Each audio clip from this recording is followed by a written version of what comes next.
আসসালামু আলাইকুম সুপ্রিয় অষ্টম শ্রেণীর শিক্ষার্থী। জেপি ম্যাথ ক্লাসে আমাদের আজকের ক্লাসে থাকছে দ্বিতীয় অধ্যায় মুনাফা। এই অধ্যায়ের অনুশীলনী 2.2 এর 1 থেকে 6 নম্বর পর্যন্ত বহু নির্বাচনী প্রশ্নের সমাধান। প্রথমে দেখো 1 নম্বর, এখানে বলা আছে 1050 টাকার 8% নিচের কোনটি? তাহলে আমরা এখানে লিখব 1 নম্বর 1050 এর 8% সমান আমরা ধরে নেব ক। তাহলে আমরা ক এর মান বের করলে কিন্তু অ্যান্সার হয়ে যাবে। তাহলে বা 1050 এর 8% হচ্ছে 8/100 সমান ক। তাহলে এখানে 0 0 কাটা। এবার 10 দ্বারা 105কে যদি আমরা ভাগ করি, অথবা আমরা এখান থেকে দেখো এই সংখ্যাটিকে আমরা 200টাকে আমরা 2 দ্বারা ভাগ করতে পারি। 8কে 2 দ্বারা ভাগ করলে 4 আর 10কে 2 দ্বারা ভাগ করলে 5। এবার 5 দ্বারা 105কে আমরা যদি ভাগ করি, 5 দ্বারা 105কে ভাগ করলে এখানে হবে 21। তাহলে 21 এবং 4 গুণ করলে হবে 84 সমান ক। বা এখানে কিন্তু 84 সমান ক মানে ক সমান 84। তাহলে ক সমান 84 হবে অ্যান্সার। অর্থাৎ এই 1050-এর 8% হবে 84। দেখো অপশান গ নাম্বার সঠিক। এখন তো 2 নাম্বার, বার্ষিক 10% সরল মুনাফায় 1200 টাকার 4 বছরে সরল মুনাফা কত? তাহলে আমরা সরল মুনাফার সূত্র জানি যে আই সমান PNR। তাহলে আমরা এই সাংকেতিক চিহ্নগুলো কিন্তু অর্থ আমরা জানি যে পি সমান আসল। তাহলে পি এখানে আসল বলা আছে, দেখো 1200 টাকা। তাহলে 1200 টাকা। এরপরে 4 বছর, তাহলে এন সমান 4 বছর। এরপরে দেখো 10%, এটা হচ্ছে আর এর মান। তাহলে আর সমান 10%। তাহলে 10% থেকে আমরা এটাকে 100 দ্বারা ভাগ করব। তাহলে 10/100, 0 0 কাটলে এটা হবে 1/10। তাহলে আমাদের বের করতে হবে, কিন্তু মুনাফাই বের করতে হবে। তাহলে এখান থেকে আমরা PNR এর মান বসাবো। তাহলে পি এর মান হচ্ছে 1200 গুণ এন এর মান 4 বছর গুণ আর এর মান 1/10। তাহলে এখানে 0 এবং 0 কাটা। তাহলে এখানে 120 এবং 4 গুণ করলে 4 এবং 12 গুণ 48, 0। তাহলে 480, 480 এটা হবে অ্যান্সার। তাহলে আমরা দেখবো অপশান আছে কিনা। দেখো অপশান ঘ 480। এখন দেখো 3 নাম্বার, টাকায় 5টি দরে ক্রয় করে 4টি দরে বিক্রয় করলে শতকরা কত লাভ বা ক্ষতি হবে? তো দেখো টাকায় 5টি দরে, অর্থাৎ টাকায় বলতে 1 টাকায় 5টি। তাহলে 5টির ক্রয় মূল্য সমান 1 টাকা। তাহলে 1টির ক্রয় মূল্য কত? 1টির ক্রয় মূল্য হবে 1/5 টাকা। এটা ছিল 3 নম্বর। তাহলে এটা হচ্ছে ক্রয় মূল্য। এখন বিক্রয় মূল্য, যদি আমরা বিক্রয় মূল্য বের করি, তাহলে আমরা এক্ষেত্রে লিখব যে 4টি দরে টাকায় 4টি দরে বিক্রয় করে। তার মানে টাকায় 5টি দরে ক্রয় করে 4টি দরে বিক্রি, টাকাতেই 1 টাকাতেই। তাহলে 4টির বিক্রয় মূল্য, আমরা যেহেতু এটা বহু নির্বাচন আমরা সংক্ষেপে করব, তাহলে 4টির বিক্রয় মূল্য সমান 1 টাকা। তাহলে এখান থেকে 1টির বিক্রয় মূল্য কত? 1টির বিক্রয় মূল্য সমান 1/4 টাকা। তাহলে আমরা দেখব যে এখানে লাভ হয়েছে নাকি ক্ষতি হয়েছে। বিক্রয় মূল্য 1/5 আর ক্রয় মূল্য 1/4। তাহলে এখানে কোনটা বড়, 1/5 নাকি 1/4?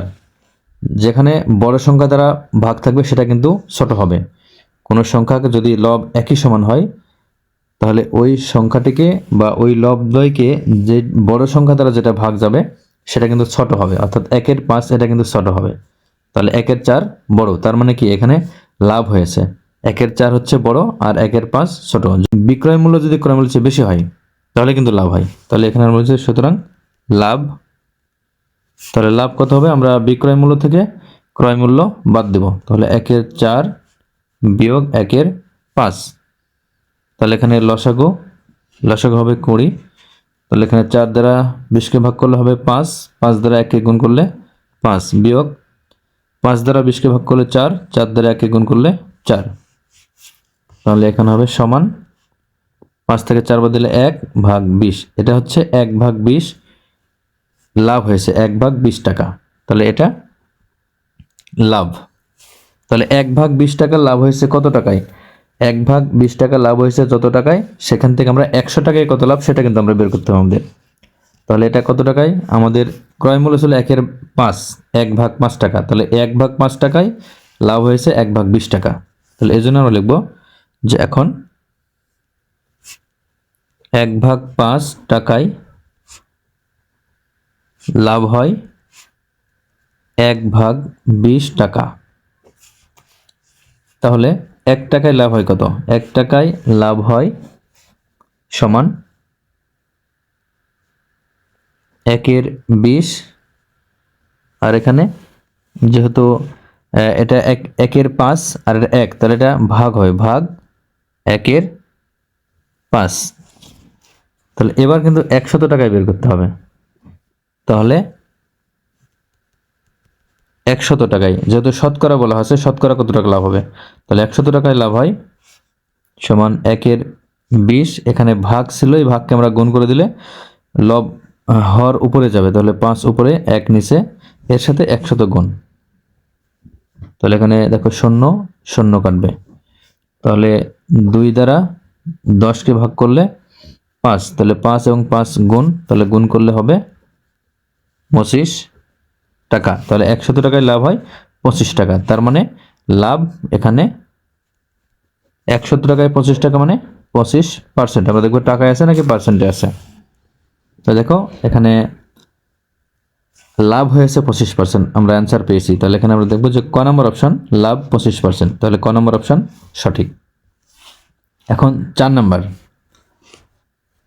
নম্বর, এখানে দেখো দেওয়া আছে মুনাফা হিসাবের ক্ষেত্রে এখানে আমাদের 3টি করে প্রশ্ন রয়েছে, আমরা দেখব যে কোনটি কোনটি সঠিক। তাহলে মুনাফা হিসাবের ক্ষেত্রে মুনাফা সমান আসল, মুনাফা আসল মাইনাস আসল। তাহলে আমরা কি এইভাবে কোনো অঙ্কতে আমরা করেছি কিনা দেখবো যে মুনাফা সমান কি হয়? মুনাফা সমান মুনাফা আসল থেকে আসল বাদ দিলে সেটা কিন্তু মুনাফা হয়। মুনাফা আসল থেকে আসল বাদ, মনে করো মুনাফা আসল আছে, একটা সংখ্যা দেওয়া আছে মুনাফা আসল, সেটা হতে পারে 1100। তাহলে এখানে আসল ধরো 1000 টাকা, তাহলে আমাদের কিন্তু মুনাফা আসল 1100 টাকা। আমরা আসলটা যেটা আমরা ব্যাংকে রাখি বা যে কোনো জায়গায় যদি আমরা লাভের জন্য রাখি, সেখানে আসল 1000 টাকা যদি আমরা রাখি, তাহলে আমাদের মুনাফা কত আসছে এটা আমরা যদি বুঝতে চাই, তাহলে টোটাল যেই টাকাটা থাকবে সেখান থেকে আমাদের আসল কিন্তু বাদ দিতে হয়। তার মানে হচ্ছে এখানে মুনাফা আসল থেকে কি বাদ দিতে হবে? মুনাফা সমান বের করতে হলে মুনাফা আসল বিয়োগ আসল। তাহলে মুনাফা আসল থেকে আসল বাদ দিলে কিন্তু আমরা মুনাফা পাই। তার মানে 1 নাম্বার কিন্তু সঠিক। তাহলে 1 নাম্বার অপশন এটা কিন্তু সঠিক। এখন দেখো 2 নাম্বার। 2 নাম্বার হচ্ছে এখানে 2 নাম্বার দেওয়া আছে যে মুনাফা সমান আসল গুণ মুনাফা গুণ সময় ভাগ 2। মুনাফা এটা হচ্ছে আই সমান পি এন আর, এটা আমরা জানি আই সমান পি এন আর। পি হচ্ছে আসল গুণ মুনাফা, এখানে মুনাফা কিন্তু ডাবল আছে, তাহলে মুনাফা এখানে কিন্তু সূত্র এটা কিন্তু সঠিক নয়। তাহলে এখানে কিন্তু আমাদের আর করার প্রয়োজন নাই।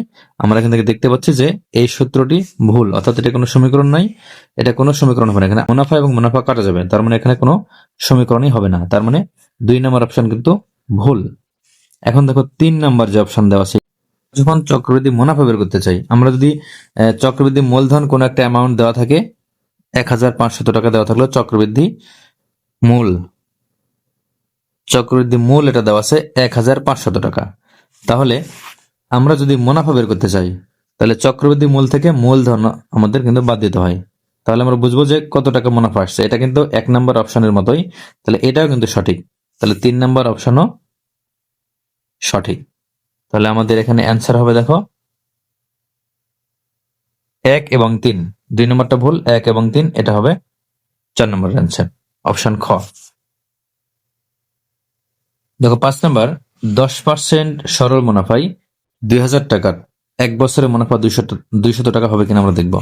এখানে আর সমান 10%, এটা হচ্ছে 10/100, তাহলে সমান 1/10, এটা আর এর মান। এরপরে আসল পি সমান 2000 টাকা, 2000 টাকা। আর এখানে বলা আছে 1 বছর বলতে এন সমান 1 বছর, এন সমান 1 বছর। তাহলে আমাদের বের করতে হবে মুনাফা 200 টাকা হয় কিনা, এটা আমরা দেখব। তাহলে আয় সমান PNR, তাহলে পি এর মান 2000, এন এর মান 1 আর আর এর মান 1/10, 0 কাটলে এখানে 200 টাকা। এটা কিন্তু মুনাফা হচ্ছে, এটা সঠিক, 1 নাম্বার অপশন সঠিক। এখন আমরা দেবো 2 নাম্বার। 5 বছরের মুনাফা আসলের 1/1 গুণ। তাহলে আমরা 5 বছরের মুনাফা আমরা এখান থেকে আগে বের করবো, তারপরে মুনাফা আসল বের করবো। তাহলে এটা যদি 5 বছর আমরা বের করি, এখানে আর এর মান 1/10 এটাই থাকবে, পি সমান 2000 টাকায় থাকবে, আর এন এর মান শুধু আমরা 5 বছর বসাবো এখানে। এক্ষেত্রে এন সমান আমরা 5 বছর বসাবো। তাহলে আমরা একই সূত্র প্রয়োগ করব, আয় সমান PNR এর। তাহলে পি এর মান 2000, এন এর মান এবারে 5 আর আর এর মান 1/10, 0 এবং 0 কাটলে এখানে 5 এবং 200 যোগ করলে হবে 1000। এর মানে এইটা হচ্ছে মুনাফা, 5 বছরের মুনাফা 1000 টাকা। তাহলে 5 বছরের মুনাফা আসল কত হবে? তাহলে আমরা এখন মুনাফা আসল যদি লিখি, তাহলে মুনাফা আসল কত হবে? মুনাফা আসল সমান, তাহলে মুনাফা যোগ আসল, তাহলে মুনাফা কত? মুনাফা 1000 টাকা আর আসল হচ্ছে 2000 টাকা। তাহলে 2000 যোগ 1000, তাহলে সমান 3000। 3000 টাকা কিন্তু মুনাফা আসল আসলো 5 বছরে। তাহলে এইটা আসলের, অর্থাৎ 2000-এর 1/1 গুণ হয় কিনা এটা আমরা দেখব।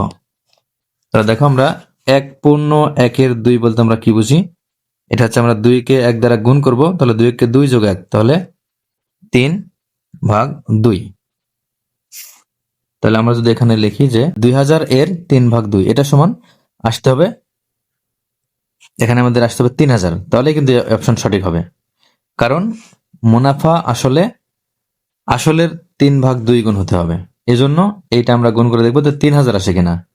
তাহলে এখানে দেখো 2 দ্বারা 2000-কে ভাগ করলে এখানে হবে 1000, তাহলে 1000-এর সাথে 3 গুণ করলে দেখো 3000। তাহলে এই অপশনটিও সঠিক, অর্থাৎ 2 নম্বর অপশনটিও সঠিক। তাহলে 1 নম্বর সঠিক ছিল, 2 নম্বর সঠিক। এখন দেখবো 3 নম্বর যেটা অপশন আছে, দেখো 6 বছরের মুনাফা আসলের সমান হবে, 6 বছরের মুনাফা আসলের সমান। তাহলে 6 বছরের মুনাফার আমরা এটা বের করবো, 6 বছরের মুনাফা। তাহলে এখানে আমরা এন সমান আবার আমরা 6 ধরবো, 6 বছর। তাহলে একই সূত্র আমরা ফেলবো যে আই সমান PNR। যদি এখানে এই PNI এর মান যদি আসে মানে যেটা আসল ছিল 2000 টাকা, তাহলে কিন্তু এই অপশন সঠিক হবে। তাহলে পি এর মান আসল 2000, এন এর মান 6 আর আর এর মান 1/10, তাহলে 0 কাটলে এখানে 200 এবং 6, তাহলে গুণ করলে 1200, এটা কিন্তু 2000 হচ্ছে না। তার মানে অপশন যেটা 3 নাম্বার আছে, এই 3 নাম্বার অপশনটি সঠিক নয়। তাহলে আমাদের অপশন সঠিক কোনটা? 1 এবং 2 নম্বর অপশন সঠিক। তাহলে এখানে দেখো, এই যে ক নম্বর অপশন সঠিক। এবার 6 নম্বর বলা আছে, জামিল সাহেব বার্ষিক 10% মুনাফায় ব্যাংকে 2000 টাকা জমা রাখলেন। তাহলে প্রথম বছরান্তে মুনাফা আসল কত হবে? তাহলে এখানে আমরা সংক্ষেপে করলে আর হচ্ছে 10%, তাহলে 10% বলতে এটা 10/100, 0 কাটলে এটা হবে 1/10, আর আসল যেটা পি সমান 2000 টাকা। তাহলে এখানে প্রথম বছরান্তে মুনাফা আসল কত? তাহলে মুনাফা আসল বের করার জন্য আমরা প্রথমে মুনাফা বের করব। তাহলে মুনাফা যদি বের করি, এখানে এন এর মান ধরতে হবে আমাদের 1, প্রথম বছর যেহেতু বলছে এন এর মান 1, তাহলে আই সমান PNR। তাহলে পি এর মান 2000, এন এর মান 1 গুণ আর এর মান 1/10, 0 কাটলে 200 এবং 1, তাহলে এখানে আমরা গুণ করলে এখানে আসবে 200, এটা হচ্ছে মুনাফা 200। তাহলে মুনাফা যদি 200 হয়, তাহলে মুনাফা আসল কত? তাহলে সুতরাং মুনাফা আসল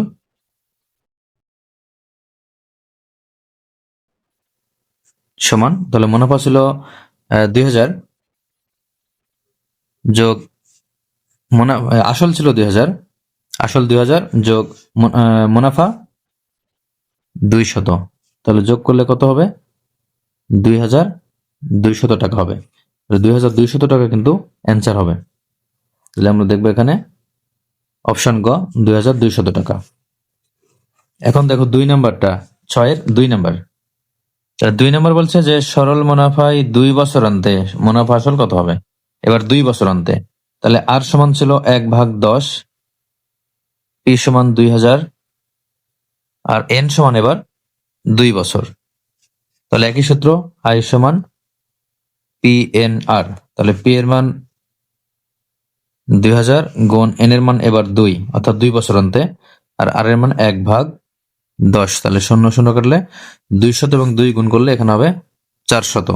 তাহলে 400 কিন্তু মুনাফা। তাহলে মুনাফা আসল সমান আসল যোগ মুনাফা। আসল হচ্ছে 2000 যোগ মুনাফা 400। তাহলে এটা কত হবে?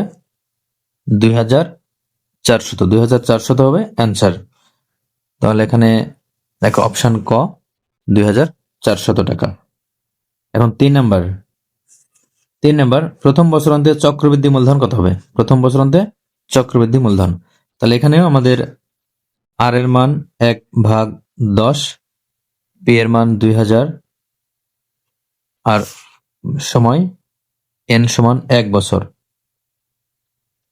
তাহলে 1 বছর অন্তে যেহেতু জন্য 1 বছর, তাহলে আমরা এখন এখান থেকে বের করব চক্রবৃদ্ধি মূলধন। তাহলে আমরা জানি চক্রবৃদ্ধি মূলধনের সূত্র সি সমান পি ইন্টু 1 যোগ R whole to the power N, P into 1 plus R whole to the power N. তাহলে এখানে পি এর মান 2000,